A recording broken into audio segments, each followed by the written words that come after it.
Maswerteng gabi po mga ka-STL. Narito na po ang resulta ng STL Batangas para sa araw na to, 3rd draw, January 15, 2025. Araw ng Miyerkules. Naway ang mga natayaan niyo pong mga numero kanina ay manalo nawa ngayong gabing ito, 8:30 PM. Kaya kunin niyo na po ang inyong mga tickets.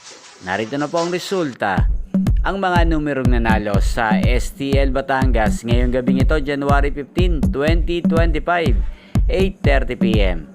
Third draw result, 34 at 19 in exact order. Sa lahat po ng tumaya kanina sa STL Batangas para sa third draw ng 34 at 19, congrats po sa inyo. Panalo po kayo. At ngayong gabing ito sa STL Batangas, atin pong i-shoutout si Kuya Odi ng Batangas. Shoutout po sa iyo, Kuya Odi, naway nasa mabuti ka pong kalagayan. At sa lahat po ng mga taga Batangas dyan, shoutout po sa inyo. Inyo pong napanood ang resulta ng STL Batangas sa channel na to, Roderick Hernandez TV. Maraming salamat po sa patuloy niyo pong panonood at pagsuporta sa aking channel. Magkita-kita pong muli tayo bukas ng alas 12 ng tanghali. Thank you for watching.